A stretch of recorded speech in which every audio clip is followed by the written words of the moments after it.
Okay, so let's teach you how to do this on your calculator. So first, if we read the instructions, it says find the value of each, round each, enter to the nearest 10,000th. So that means everything we do is gonna have 4 decimal places. So when this says cosine of 40 degrees, one way to do this is to actually use your scientific calculator. So if I've got one of these or something super similar, I'm looking for these 3 right here. We've got sine, cosine, and tangent. So I'm gonna type in, oops, let me turn it on first, cosine of 40, and then press enter. So that's all it is. And then we would say 0.7660. Now, a couple things to notice. So right up here, it's super, super small. Maybe you can see it. Do you see where it says DEG? Okay, that stands for degrees. That's super important. If it ever says RAD instead, okay, you're gonna get a wrong answer every time. So let me show you that real quick. If you type mode, do you see how the DEG is highlighted? That means that we're working in degrees. If you ever accidentally press RAD, it's gonna change your answer to something else. And if I were to do that real quick, okay, you're gonna get a completely different answer. Okay, it goes from a positive number to a negative number. So make sure that you're always in degrees. So again, to change that, you click mode, and then you wanna go over, oops, until you have degrees highlighted. So that's if you have a scientific calculator. If you don't have a scientific calculator, the other thing you can do is to go to desmos.com, and this is the first screen that you'll see. And where you want to go is down here where it says scientific. So you're going to click there, and then all you have to do is type things in. So you've got your sine, cosine, tangent button right there. So for cosine of 40 degrees, we're gonna just type in cosine. You're gonna type the number 40, and then it's even prompting you over here, your answers show up on the side. Okay, so we get that same 0.776 that we got the first time. Notice again, I have DEG selected. So if you accidentally click that to where it says RAD, notice it's changing that answer again. So in secondary math 2, you will only ever deal with degrees. Don't ever have anything in radians. You don't figure out how to deal with radians until secondary 3.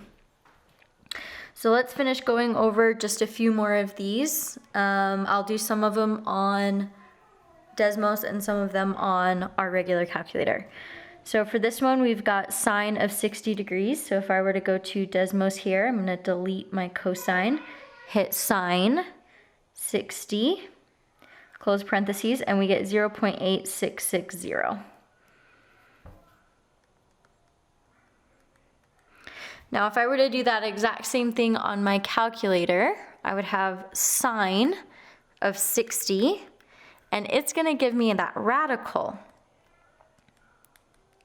Now remember, if I wanted to get it back into the decimal, I hit this button here, and it gives me that 0.866 that Desmos gave me. You can give me your answer either way. If you are working on Math Excel, I believe all of your homework is in decimal form. Okay, so let's go down to number 12. So remember that this SEC stands for secant. Wait, secant? Okay, so if I were to go to Desmos, there is no secant button. I could click on all of these. There's no SEC button, okay? It's not there. Same on my calculator, it's not there. So how am I going to figure this out? Well, if I come back here, if I go back up to that definition board, I can see that secant is 1 over cosine. I have to use that in order to be able to use my calculator. So this one secant of 80 degrees is the same thing as 1 divided by cosine of 80 degrees. And that's exactly how I have to put it in. So I would go over here and I would enter it as a fraction. Fraction button, 1 over cosine of 80 degrees. So you get 5.7588. Oops. 5.7758.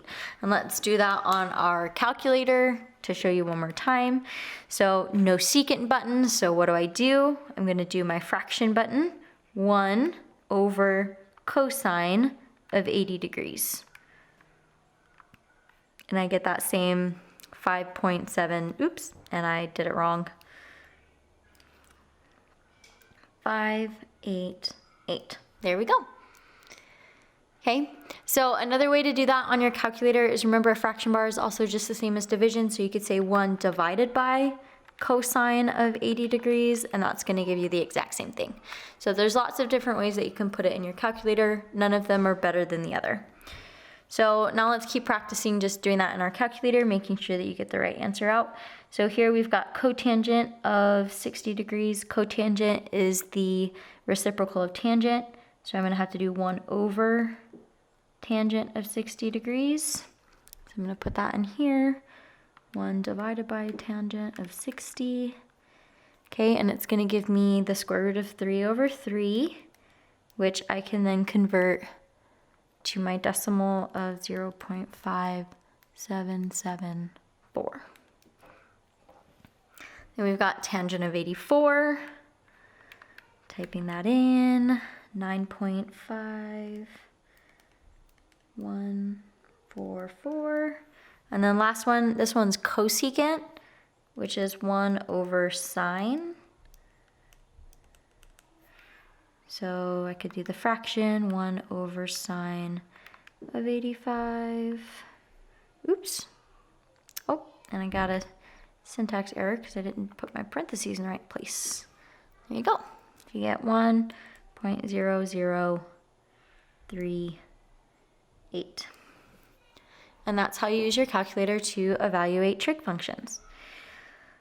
We're going to cover one other little thing. This is just a pattern that is good to notice. So let's put these all in our calculator and then let's figure out what's happening. So if I put in sine of 60 degrees, I'm going to get the square root of 3 over 2, because that's what we found up here, which is approximately 0.866. Now let's put in cosine of 30. And you should get the square root of 3 over 2, 0.866. Okay, let's do sine of 45, which is the square root of 2 over 2, which is 0.707. Let's do sine of 30, which is 1/2. Cosine of 60, which is 1/2. And cosine of 45, which is the square root of 2 over 2, 0.707. Okay? Take a moment and stare at those. What do you notice? You'll notice that these two are the same. These two are the same. And these two are the same. So what could possibly be the relationship there?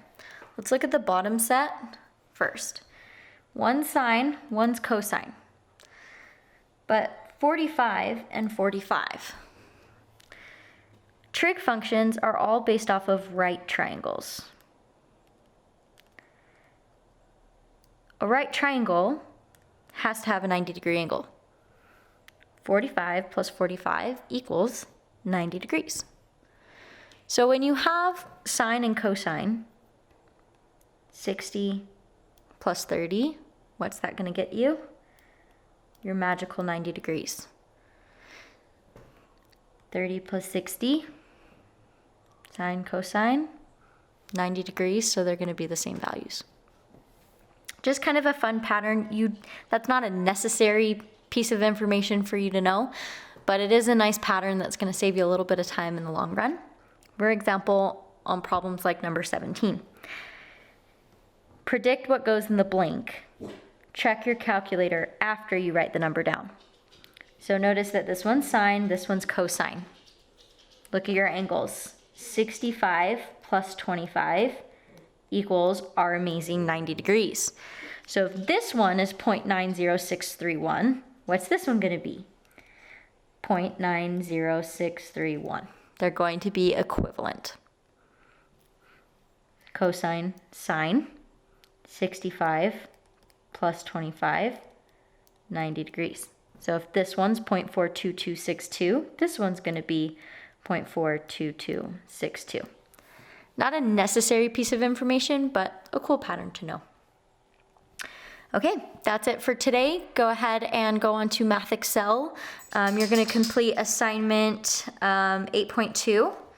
Let me know if you have any questions. Also, good reminder, if you have not yet completed your Unit 7 test, you are working against the clock. Please email me and we can get that test reopened for you. You want to get that done sooner rather than later.